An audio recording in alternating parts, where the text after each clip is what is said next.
Presidente, o senhor é um advogado, conhece bem a Constituição, atuante, inclusive.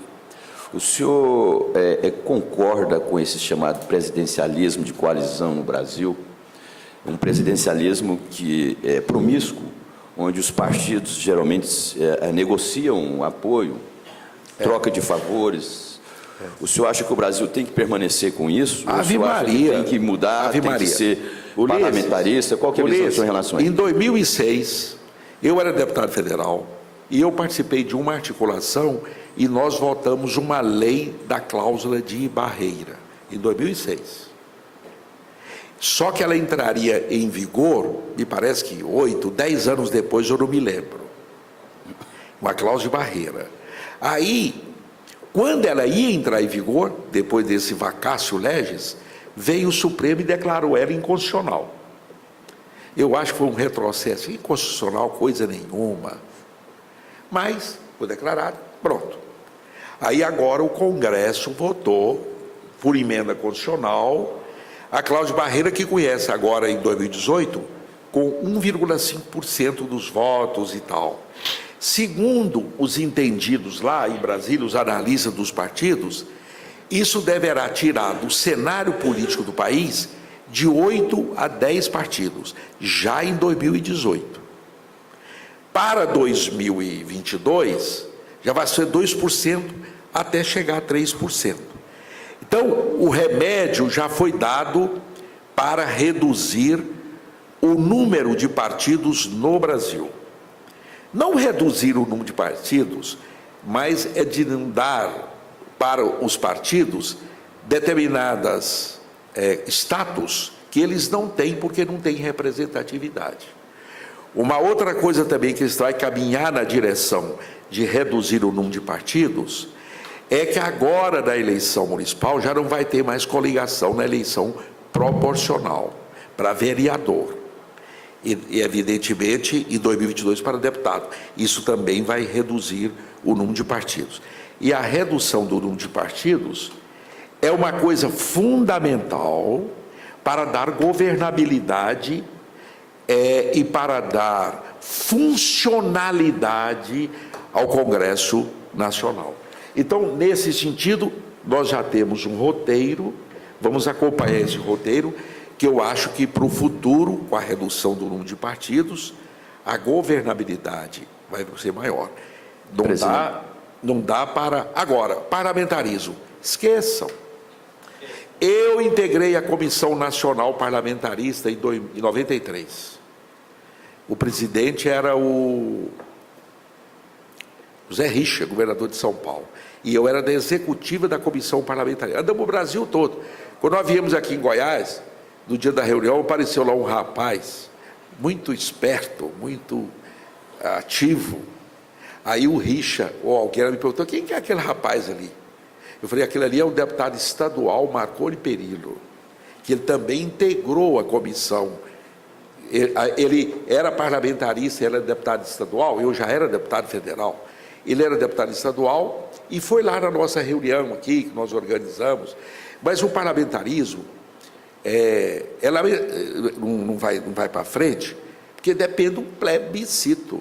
Foi feito 2 e a população optou pelo presidencialismo. Para mudar, teria que fazer um novo plebiscito.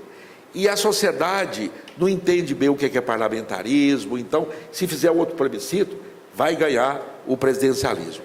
Amigos, para o próximo legislatura, eu vejo, além dessa questão dos partidos, que já há, um ponto central de uma reforma política no Brasil, que é nós instituirmos o voto distrital. Todas as democracias estáveis do mundo, o voto é distrital. Estados Unidos, Inglaterra, França, Alemanha, Espanha, Portugal e por aí vai. O voto distrital vai tornar as eleições mais baratas, porque você vai ter uma base eleitoral bem menor, vai aproximar o representante da sua base e vai aumentar o controle do eleitor sobre o seu representante. É assim no mundo todo. Então, eu acho que nós devemos partir, na próxima legislatura, por uma experiência do voto distrital. Bom, a entrevista está quase acabando. Já como colocou aqui até o meio-dia, uma pergunta é o seguinte: a Constituição nossa é uma das mais longevas de toda a história do Brasil. É talvez a mais com o tempo. O senhor é favorável a uma nova convocação de uma Assembleia Nacional Constituinte? Como é que o senhor vê isso? Duas coisas. Aqui agora vai falar um pouquinho o professor de Direito Constitucional. Constituição não é só uma lei, é a lei maior do país e tal. É um pacto político. Que uma nação, um povo, uma sociedade, num determinado momento histórico, faz um acordo, um pacto, e escreve lá as regras básicas da sua convivência. A Constituição de 88 representa aquele pacto que foi feito naquele momento histórico. E foi bacana, democrático, todo mundo participou. Só que de lá para cá, a sociedade mudou. Por exemplo, eu não lembro, em 88 já tinha internet? Não, né? Não, da intensidade como se tem hoje, não. A sociedade muda. Então, como a Constituição ficou muito detalhista, ela teve que ir mudando. Ô César, você sabe quantas emendas nós já temos hoje, depois de 30 anos? 99. Quase 100 emendas. Uma outra Constituição foi feita, foi embutida. 270 artigos, 90. Exato. Né? Então, já mudou. Agora, o que se questiona é o seguinte: eu não fui deputado constituinte, porque eu cheguei no Congresso em 93. Mas fui constituinte revisor. A Constituição preveu, lá em 88, que 5 anos depois faria uma revisão. Seria em 93. Ela inspirou na Constituição portuguesa, que previu isso, e fizeram a revisão. Aí em 93 eu estava lá.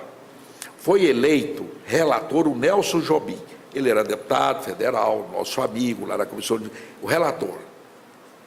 E começou a trabalhar para fazer a revisão da Constituição. É incrível esse nosso país. Por isso que ele é bom. Ele é diferente, ele não é aquela coisinha muito certinha. A Suíça é tudo certinho. Obrigado. Mas até hoje a única coisa que a Suíça fez, criou, foi o relógio Cuco. Nada mais. Chocolate. Vilmar, Aí chocolate também? Tá bem. Vilmar. Mas aí, só para encerrar. Pois não. Aí, quem está perguntando? Eu. Ah, tá, só para encerrar. Aí, Só para encerrar, essa é a última. Aí, É a seguinte, última, é. aí a revisão constitucional não deu certo, morreu, não foi feita.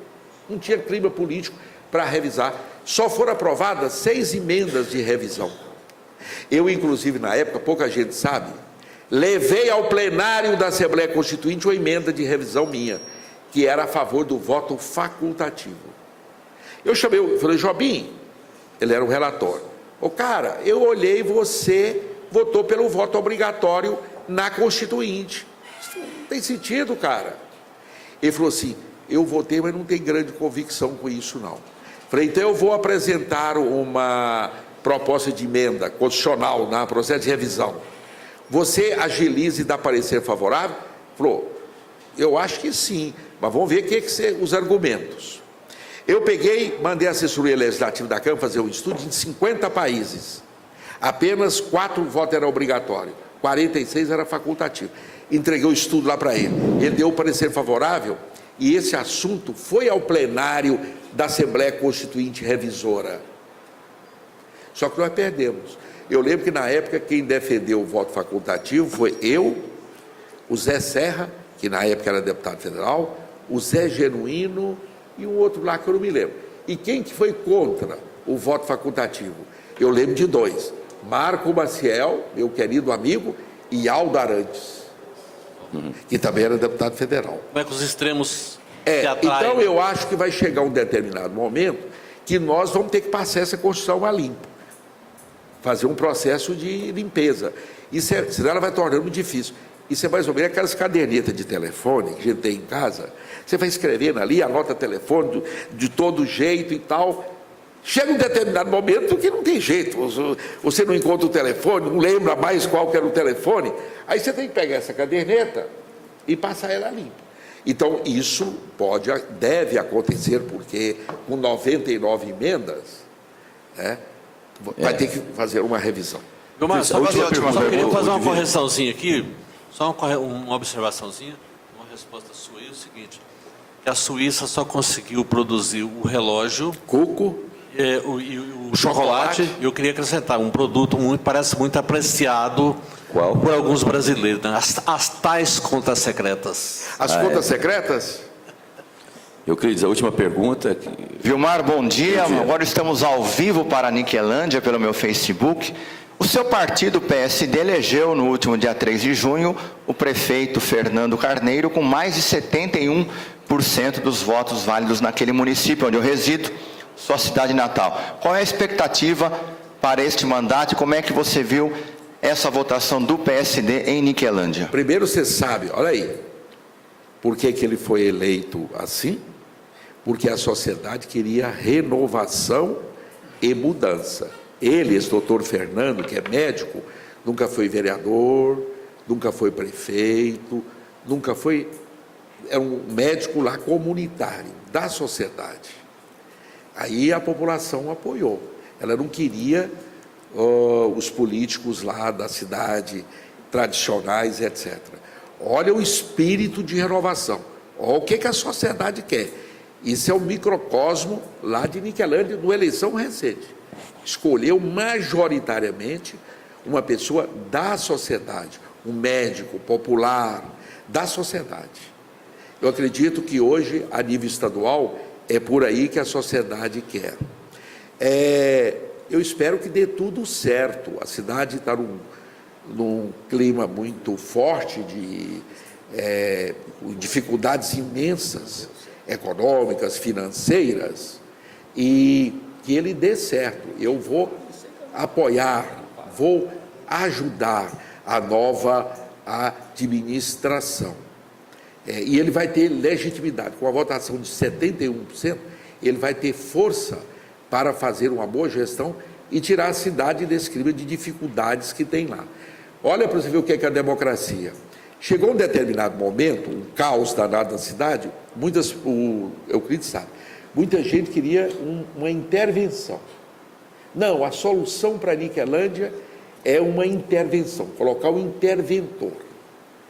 Eu falei, negativo, eu não penso assim. Vai ter eleição, deixa o povo escolher, pelo processo democrático. O Hernando de Paula foi novidade em Anápolis também, num determinado momento, né, prefeito? Não, claro, pode ter, eu concordo com você, que às vezes nem sempre esses novos nomes vão dar certo. Eu espero que lá dê certo. Mas, de qualquer maneira, lá, agora mesmo em Anápolis também, com a eleição novo, pode não dar. Mas é melhor a gente arriscar do que o continuismo, a mesmice, a mediocridade política e de gestão. É melhor a gente arriscar do que continuar aquela mesmice, o continuismo, aquela mesma nhen. Não, gente. A gente tem que ter coragem, ousadia para avançar. É tempo de avançar. Bom, nós agradecemos a participação do presidente do PSD, Vilmar Rocha. Agradecemos também aqui a presença do Walter Guedes, que é presidente da Associação Goiana de Imprensa, e agradecemos também a presença dos vários colegas aqui de trabalho, de profissão, jornalistas. E acreditamos que essas entrevistas que o Clube dos Repórteres Políticos deseja fazer é extremamente necessária, até porque ela é colaborativa, ou seja, ela tem a participação de todos os jornalistas. Faça a pergunta que quiser fazer, né? Publique as que forem feitas da forma como foram feitas. E é isso. Isso é uma forma de você sustentar, inclusive, a democracia. Nós vivemos um período de largo, vamos dizer assim, espectro democrático, onde as pessoas têm a sua opinião, já se posicionam nas redes sociais. Infelizmente, todos os veículos não têm como você colocar as ruas dentro deles, né? Mas nós temos isso. Então, agradecemos a presença de todos que ajudaram aqui, inclusive da própria Assembleia, que nos oportunizou a permanência aqui no auditório Solon Amaral. E depois também, viu, deputado? O Clube dos Repórteres Políticos não tem cara, não tem nada, não é? Eu hoje presidente, o presidente já foi o Divino, já foi o João Nascimento, pode ser o César, o Wellington. O senhor ajudar a gente a conseguir uma sede própria, não é? Nós precisamos de uma sede própria. A gente tem a sede dela, a Academia Goiana de Letras tem, a União Brasileira dos Escritores tem, e todos que vierem aqui nós vamos pedir isso, né? Já que vocês têm condições, têm influência através de... O clube é o primo pobre. Tá? Então, obrigado. Eu gostaria de parabenizar o Ulisses Aécio, presidente do Clube dos Repórteres Políticos, por este evento, que eu creio que muito útil. Ouvimos aí um político que sabe se expressar, que é lúcido. De maneira que meus parabéns, e a AGI, Ulisses, estará sempre à sua disposição para colaborar, quando for o caso, na promoção desses eventos que incrementam o debate político em Goiás. São importantes para a sociedade acompanhar a evolução dos fatos políticos. Então, parabéns, uma salva de palmas para o Ulisses e para o Vilmar pela entrevista. Bem, Ulisses, obrigado pela presença de todos, pelos jornalistas presentes, que ficaram até o fim. Obrigado à mesa aqui, ao Vanterli. Eu já tenho uma longa relação com o Clube de Repórter Político. Tanto, viu, Ulisses? Por 2 vezes eu recebi o título do clube de o melhor político do ano. Uma lá atrás, quando eu era deputado estadual, e uma recente agora, como Divino presidente. Então, é uma longa relação com o clube e com os jornalistas que o integraram. Muito obrigado e um bom dia a todos.